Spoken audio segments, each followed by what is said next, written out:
Sup guys, it's Casual Kayuki. Welcome back to another review episode review for Captain Tsubasa 2018 anime. This is for the second episode. I mean, obviously it's the second week of the anime since it came out, and the title is saying episode 2 review too, so that's kind of weird, right? I mean, it's obvious. I'm sorry that I actually was late to upload this review, but it is uploaded now. Don't judge me. But yeah, I was kind of busy because I was having life and whatnot. I'm just kidding, I don't have a life. But yeah, I was actually busy and whatnot because college and stuff, so I couldn't do this until now. So I hope you guys enjoy. If you're new to this, I'm gonna talk about the episode and what I like, what I didn't like, the things that I found funny, etc, etc, the things that made me go crazy about the animations and whatnot. We're gonna talk about all of that stuff, so I hope you guys stay tuned with me to review this episode. So I hope you guys enjoy this in advance. And you don't know what I will talk about? I know what I will talk about. We'll keep it casual and we'll find out all together.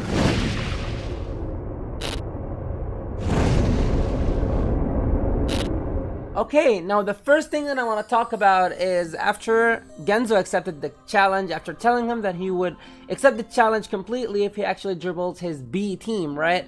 And then Tsubasa was like, alright, I'll take him and I'll dribble them all and then I'll try to shoot you.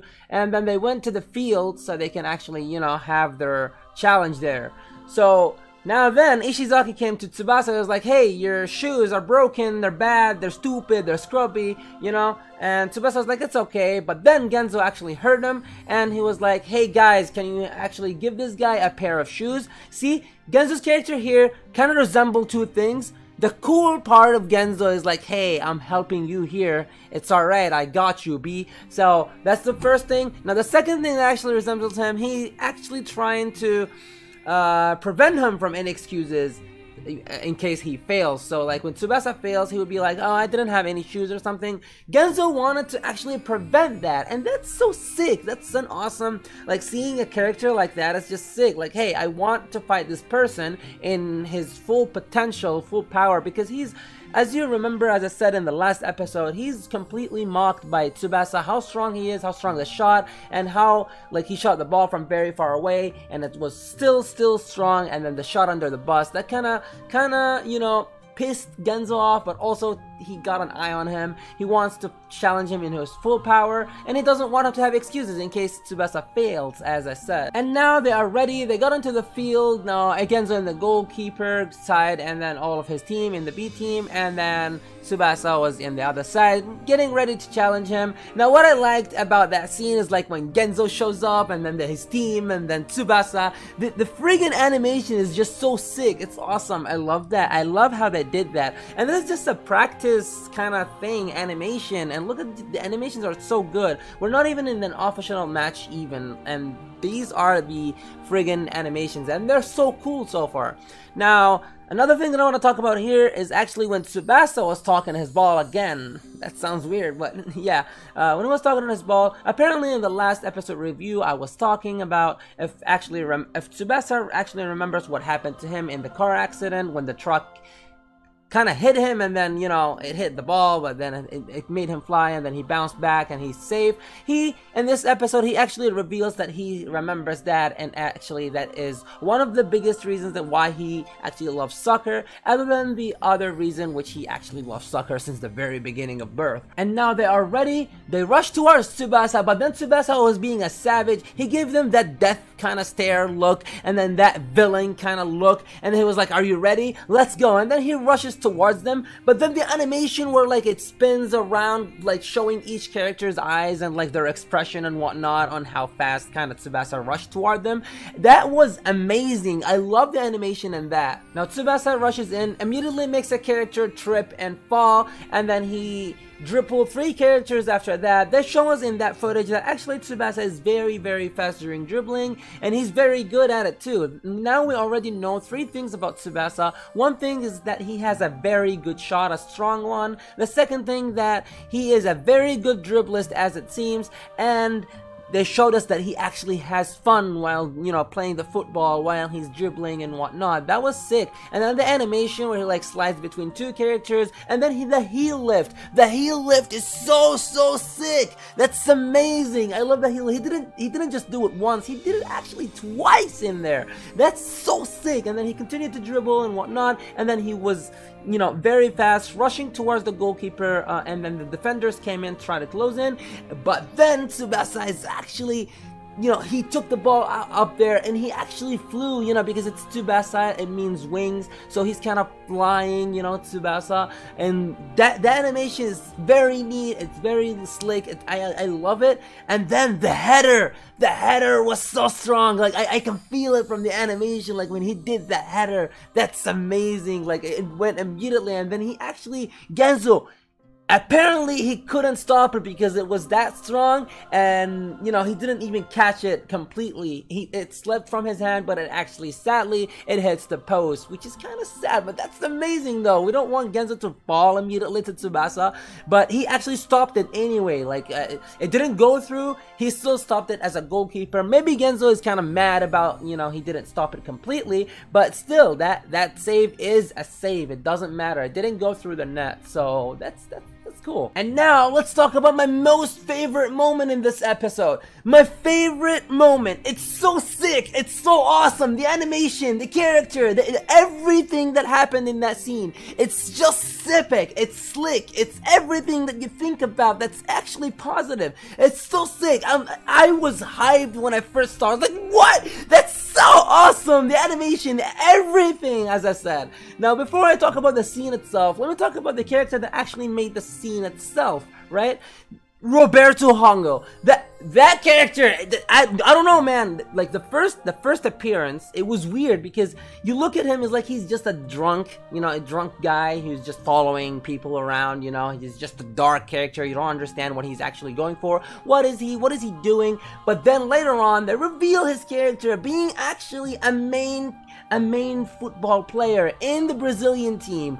That's so awesome! He's a main character, and he's so epic. And apparently, it seems that he loves the football too. But now, before I talk about more about his character and about the things that happen in the episode with him, let's talk about the scene. Now, when Genzo caught the ball, but he couldn't completely catch it, he slipped the ball, and then it hits the friggin' post, and then it goes towards, you know, the outer penalty box kind of area, right? And then Roberto Hongo was there. He was being, you know, holding his drink and whatnot. And then when he saw that, he was like, hey, the ball is still in play. And then he throws the friggin' ball, and then it breaks. And then when it breaks, you see Roberto having his pose, immediately trying to, you know, pass it towards everybody's, you know, up to them. And then they can actually try, he was trying to actually having Tsubasa to have another chance. And then also Genzo, you know, all just to excite the match. He wanted to see what Tsubasa is made of. So he was like, hey, let me do that. And then he actually rushed in towards it, gave it that cool pose, shoots the ball, and then it's a high ball, and then, you know, Tsubasa jumps in, and then Genzo jumps in, and then all of that clash. That scene is so sick. I love it, and I love the character that introduced that scene. It's a character introduction. It's a very sick scene, and the animation is so cool, man. That scene is kind of hurtful. It was like it's kind of very mixed in feelings. Like I was mixed feelings, to be honest, or mixed field. That English, I don't know if that makes sense, but you know what I mean. So it's like, you know, it's a very high cross from Roberto Hongo. That character introduction, he came in, that cool scene, that, you know, the bottle breaks and stuff, and then he crosses it. Tsubasa jumps in for, you know, for that second chance. You're kind of hyped for that. You know, a cool character came in, and then another chance for Tsubasa to actually score against Genzo, and then Genzo's trying, you know, to be, hey, I'm a goalkeeper, I'm gonna stop everything. He jumps in, you know, it's so exciting, and then actually Tsubasa, you know, beats Genzo to that, and then with that header, and then actually scored against us. It's like, oh my god, Tsubasa actually won. And then after that, you know, you were like, you know, what's gonna happen now and whatnot. Now Genzo after that immediately hits the post, and then it becomes sad. It's like, ah, man, he's a character, he's so cool, now he's hurt and whatnot, etc, etc. Unless you hate Genzo, you're probably became more happy, even happier, because you're like, yeah, that guy deserves it. Now, after that hype and whatnot, after introducing Roberto and whatnot, and he crosses the ball, and then, you know, Tsubasa does the header, and then Genzo tries to stop it. There's something that I didn't like, and it made me very sad, honestly, that they actually introduced that header after Tsubasa did, and then Genzo tried to stop it. They introduced that with just pictures from different angles, like from behind Tsubasa, and then from the other angle, and then from the other angle, and then from behind them, and then it hits the net. And then after that, they kind of brought kind of animation, and then he hits the post, which is Genzo. And that's kind of sad, honestly, that they brought it and introduced it as images. I would have liked it as an, you know, as a constant animation, constant frames one after another, like a normal anime. Just if you want to switch angles, just, you know, try to drop it like that, you know, just a slick animation. I didn't really like the fact that they actually dropped in pictures in there, but it's alright. It's the second episode. We're probably gonna see much better stuff later on, but the animation's already too good in the episode 2 and whatnot, so it's alright. I'm gonna slip this one off, but I still don't like it, and I will never like it ever. But yeah, it is what it is. And then the sickest character came in the episode. He came in, Roberto Hongo, trying to shake hand with Tsubasa, and he seems to be very friendly, very happy, very joyful character, and he seems to be very interested in Tsubasa, because when he was looking at him, he was like, oh, this guy at this age, he, you know, he's just still young, but he's already a friend of the ball, and that's, you know, he's very happy to find that talent in Tsubasa. And then we dive into my other favorite moment, which also includes Roberto Hongo in this scene. Now, Roberto actually offers them to coach them for a while until the tournament begins and whatnot. Apparently he wants Tsubasa to actually beat Genzo, but then Ishizaki was like, hey, don't underestimate us, we're good and whatnot. And then Roberto was like, oh, you want me to prove myself? Alright, I'll do it for you, And then he swiftly takes the ball from Tsubasa, which he actually noticed. Tsubasa was like, oh, he took the ball very, very fast. How that even a thing? Now, Roberto goes, takes his pose, and then the animation, where it's like the beginning of the animation of the shot, that's so sick. And now he's very confident, having his hands in his pockets, and now he rushes in, he shoots the ball, hits the post, and Ishizaki laughs, but that's actually what Roberto Hongo was aiming for, so he can do his overhead kick, and that's sick. Now I love that, and what I love even further, he actually ripped the net. That's how strong Roberto's shot is, and that's sick. The animation, everything about that, that's awesome. And what I liked is, like, you know, he actually had confidence that he would actually hit the post, and then he would overhead kick. He showed that he's actually good at aiming, and then he's good at doing you know, an overhead kick, because he's a skilled character and he can, or a skilled person rather, and then he actually can jump and then maintain the momentum and like the place, so he can actually do an overhead kick, which is exactly landed on his foot, and he shot it. Also, he proved the third thing, which his shot is very strong. It ripped the net. So Ishizaki took the interest in him. He was like, alright, you can coach us and whatnot. Tsubasa, of course, you know, loving the football and whatnot, seeing that technique, immediately he got the ball and he wanted to try it. He wanted to do the thingy. So he goes in, he shoots the ball, hits the post, try to do the overhead kick. Me personally, when I saw that, I was like, oh, come on, don't do it from the very beginning. Don't do it from the very first, you know, time that you try it. We know that you're a good footballer, but you're kind of kid, man. You're kind of kid, all right? But, you know, when that happened, almost happened rather, he actually fails to shoot the overhead kick, and then he drops down. Now, that is amazing. This showed us that it's not easy to completely, for Tsubasa, it's not easy for Tsubasa to actually completely mimic a technique from another guy very fast. But he spent the whole morning till the the sunset, and he was like, all right, one more try. He got very determined. He tried so many times, so he kind of very determined to learn this before the day ends. He actually tries to shoot the ball towards the post. He hits it, which he did every time. But then after that, he actually did the overhead kick, which is nice. It's kind of acceptable. How he actually learned it, he learned it in a day, but not that fast. He didn't do it from the very beginning. I respect that because they did show that even Tsubasa can actually fail stuff, which is good. I like it personally. I like it when main characters fail. because that's how they grow in our eyes. You know, it's like we don't go be like, it's the main character, you know, he's gonna learn everything very easily. But they actually denied that fact, even though he learned it from the very first episode. But I mean, we're still in the beginning. We don't know later on what will happen and whatnot. It seems like that Roberto Hongo actually knows Tsubasa's father, kind of. They kind of gave that little hint over there. We still don't know about that completely. Not a lot of things that we know.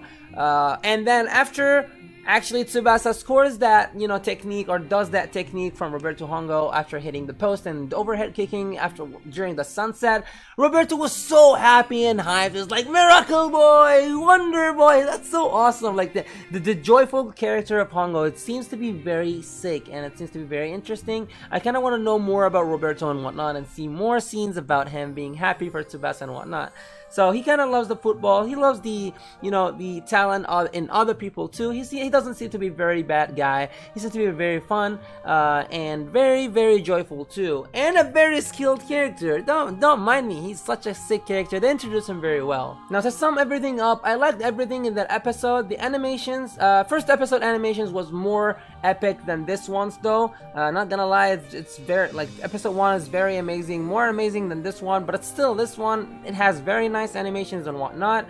We got cool character introduction, very cool animations as well. But the things that I didn't like is only one thing, which is the images thing that they dropped, which I already talked about. So that is it for me, guys. I hope you guys enjoyed this review, and if you want more, just tell me in the comment section. Tell me what do you think, tell me what did I miss, or tell me what you don't actually think that's good, or what do you actually think that's bad, etc, etc. Tell me what you think about the episode, what you think about this review, and if you want more, just say it, or like it, or give me more views about that so I can actually get motivated and do more. Okay, why am I moving my hands too much? But yeah, I hope you guys enjoyed it, and without further ado than this, I'm going to see you guys in the next time.